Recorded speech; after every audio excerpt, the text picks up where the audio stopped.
My name is Roxane Sanguinetti. I head up the global strategy at GHCO. I'm with Perdie and MA today. I'm the founders of Hotbed and Hot Capital. Hotbed is a virtual platform for startups globally. Could you tell us a bit about your background and how Hotbed came to be? Sure. My name's Perdie. I've worked in tech and entrepreneurship for the past 8 or so years, firstly for a scale-up company that got acquired, then for a charity, and then for a community of early stage founders. So I've been around the ecosystem for a while. Myself and MA started Spice, a different business, 3 years ago during the pandemic. And we've been doing Hotbed for the past 2 years, and I will let MA talk about what Hotbed is. So I got into the whole tech startup scene when I moved to the UK from the US. I was studying computer science originally, and I moved over here with the intention of actually going into fashion, but ended up studying business. So the startup scene and tech kind of just really fascinated me, especially in London with so many different industries and creative people here. So then I started working at a company with tech with Perdie. She was actually my manager. She hired me. And then when the company shut down during COVID, we started Spice and then launching Hotbed, which is a virtual accelerator for startups all around the world. Okay, so do you want to go a bit into more details on what does that mean? You're running cohorts, right, for startups? So our mission is to find the best founders worldwide. And the way that we do that right now is through programs where people can come and join 4 to 6 weeks long accelerator programs where they're surrounded with other incredible entrepreneurs at a similar stage as them. That's kind of stage one. And then we're launching a platform so founders can access support ad hoc when they need it and as they need it. Okay, that sounds really cool. How does diversity play a role within Hotbed?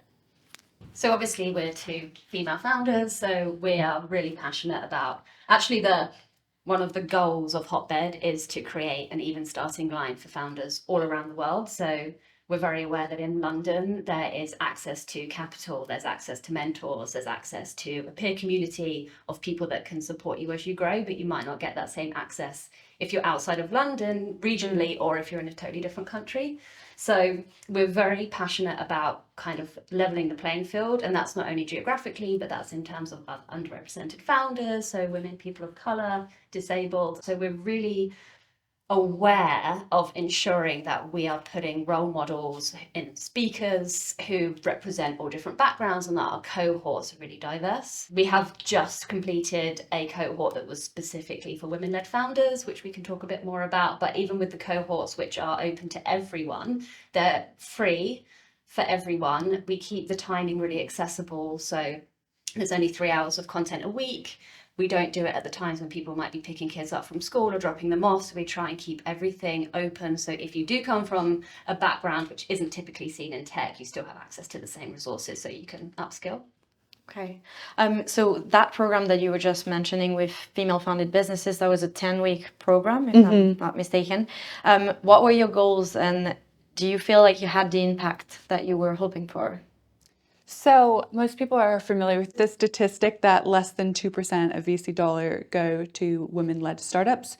This past year, I think it was down to like 1.4%, Yeah. which is like horrifyingly low. Yeah. And so our intention behind the program was to offer more support for women, especially as they're fundraising. And so most of the founders, we had 220 women in the cohort. Most of them were gearing up for their pre-seed or their seed round. And it was really a place for them to connect with each other, connect with investors, and get the tools they needed to get their round closed successfully. Okay. And did you feel like you succeeded in helping, or you're still kind of closing the cohort as we speak? So the actual demo day, which was right at the end, was 2 weeks ago. Okay, so maybe still gathering data on that. Yeah, so one of the things that we have decided is that all programs are free and open to all, but we pick the people that are really growing fast at the end and we introduce them to investors. So we do speed dating where founders meet investors one-to-one, and then we do the traditional demo day, someone on stage pitching. And we got incredible feedback from the investors and the people at demo day about the quality of the female founders that were pitching, but we're 2 weeks out, so we're going to keep monitoring and seeing whether anything converts into checks. Okay. So how do you picture the future of Hotbed going from there? So as we were saying, our mission is to support founders all around the world. And so we want every talented founder using our support in some way, shape, or form. So whether that's joining the platform, whether that's joining a program, or whether that's us financially supporting them. If you're building an incredible startup, we want to be the one supporting you. Okay, cool. And I have an even more difficult question for you. How do you picture the future of the London tech scene, or startup tech scene? It's very difficult because access to talent with Brexit, but we're still at the center of a lot of innovation, still fintech hub. We still are incredibly far along when it comes to like AI and some of the technologies which are really starting to build traction. So I think London is still a great place to be to access Europe as a founder if you're moving in, but we need to make sure that we have the infrastructure to be able to support talented individuals coming to this country, which involves visas and all of this kind of stuff, which is currently up in the air because of We're just a day after Tech Nation announcing that they were closing down, so I guess that might hinder. Eventually, Okay, cool. Is there anything else that you want to add? Our plans for the rest of the year are to raise a fund and start investing more heavily in the startups that are in our community. So MA mentioned it briefly about funding, but we are asking all founders that go through our programs to sign a warrant that gives us the rights to invest in their business with a discount. And so something we're going to be working on quite heavily for the next 12 months is that side of the business, which is hot capital. Yeah.